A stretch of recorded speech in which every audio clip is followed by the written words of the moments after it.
All right, here we go with the selection from Roger Goodell. 24th pick in the 2022 NFL Draft, the Dallas Cowboys select Tyler Smith, tackle, Tulsa. All right, so they go offensive. I love you guys piecing together. And I was listening to this on the drive over here. Broadus, you were talking about it. Yeah. You were talking about a rumor that was gaining steam with all the homework that you did, and then you guys pieced it together. That's why I love the show. To your point, Sean, like you were talking about this, like maybe you listen too much to the stuff right before the draft. Sometimes it's right. Sometimes something kind of parachutes in on you, and you're like, "Ooh, this has legs. This is not a smokescreen," and that's what happened here. So let me be the Cowboy fan reactor in here. All right, I'm guessing what Twitter is about to be, and you guys are the ones with the connections, and you did the homework.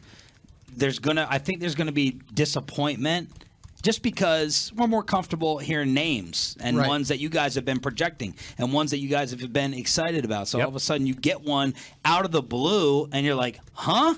When you've heard all the hype about Linderbaum and Penning and these guys. So I feel like you guys are going to have to, if you feel good about it, make the Cowboy fans feel pretty good. This is where also, too, I remember a draft where Travis Frederick, I'll say the name right that time. Absolutely. Absolutely. This was a draft where we thought, Travis Frederick, we all had third-round grades. Laughed at it. Everybody's like, why? Why would you do this? This unathletic center from Wisconsin. He doesn't pick up his feet. He shuffles. He does all these things. Yep. There are people that will tell you in this building about Tyler Smith. When you mention him, it's like, man, really good athlete. But this guy, we've mentioned it, the holding penalties and stuff like that, there's going to need to be some technique work here. That's the first thing that people are going to do when they go back and the media ask questions. Well, what about him and what about him? What about these holding penalties? Didn't you just have a left guard that had all these holding penalties? But this is a big man. He's 6'5", he's 324 pounds. He's extremely raw in the way that he plays right now, but he's a powerful guy in the running game.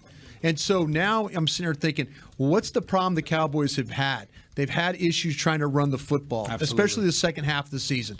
This guy comes off the ball. He gets to his man. He gets some movement. You're going to have to work with him on some of the technique stuff. That is something that's going to have to happen. But you know what? I mean, to me, I had other guys on the board, but that's why I'm here and they're there. We're all here and they're there. And I just harken back to, I wasn't a huge fan of Travis Frederick. Yeah. That's my hope right now for the Dallas Cowboys. I'm right there with you. And even going back and comparing the two, I don't think any of us had a third-round grade on Tyler Smith. We had him pretty much pegged in the second round. Most likely, like we talked about, they had a second-round grade on him as well because they were wiped out of the 14 to 16 names they had in the first round. Sure, I would have liked to see a Tyler Linderbaum. I had him much higher on my board. Sure, I would have loved to see a trade up and maybe go get a Trevor Penning. However, you upgraded your offensive line here, whether it's at the guard spot and you have a secondary option at tackle as well if you needed him to kick out. Tyron Smith hasn't played an entire season in God knows how long, a half decade now. You may need him to bump out and show that flexibility on the offensive line. He can do that. My biggest knock against Tyler Smith is the penalties. Yeah. And that's something that the Cowboys certainly struggled with in 2020 and 2021. He committed 16 penalties this past season, 12 of which were holding calls. That has to clean up, and I think the foundation of it and the fundamental side of it is going to be one of the ways that he cleans that up early in his career. What did we say last year, and it's a different player in a different part of the draft, what did we say last year about Micah Parsons? Well, it's traits. There's a lot of traits, but like what kind of a football player is he? There's a lot of elite traits here with Tyler Smith. And, you know, there's going to be a lot that you're going to need to lean on. Joe Philbin, go out there, develop this guy, help him. And so, I mean, I think that's going to be a big part of this is that, you know, trusting your offensive line your coaches to help develop him. But the traits are there. And he's a very young player. He just turned 21 3 weeks ago. So he's young. What's your degree of confidence that he can win the left guard job as a rookie? I think it's pretty high. At left guard specifically? Yes. Yeah. It's the only available job right now. I know. To be honest, other than backup center, I think the situation is they probably don't think anything much of the guys that are competing with him, you know, or they wouldn't have made this pick. I mean, I honestly feel like that they lost Green.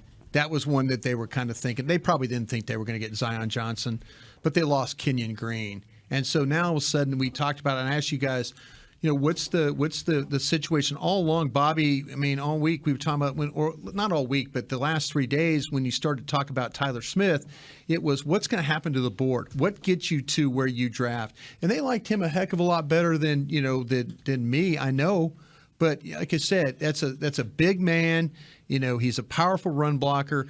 Kyle mentions the holding calls and stuff like that. How much do they like, Connor McGovern? They don't like him enough to put him back in there at guard, and they let Connor Williams walk. So they felt like they had to do something here. So they're going to give this guy every chance to be plug and play. I don't know if technique-wise that he's ready for plug and play. That's just my questions right now. So do we think that if left guard is the spot for now, do we think, though, that this is still just similar plan to like we talked about with Penning and Cross, some of the other guys? Your left guard now, your left tackle of the future. I don't know. Can you say that on draft night? I mean, that's the hope. I mean, you would have said that about Trevor Penning. You would have said that about that you were going to plug him in at guard and eventually groom him for tackle. Is that their plan here? I think that's their hope. I think the fact that they saw him as a guard first tells you that I kind of feel like that they're going to try. If he works at a guard, I don't see him moving. It's the same thing they did with Zach Martin. That's the other thing too. Is Zach Martin was a tackle at Notre Dame. In a world with best case scenarios, let's just pretend for a sec that he becomes a total road grader. Do you move him?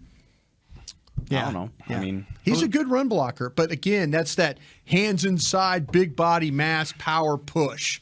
And that's fine. They need some big bodies up front as far as getting some push in that running game. And Bobby mentioned this in the lead up into the night as well, but it also adds to your locker room. This is a mean streak sort of player that plays with an edge. He plays with that hefty side that, hey, it could be something that the Cowboys were looking to improve from a generality standpoint. They did it last year with Micah Parsons. They went out and got a player that plays mean.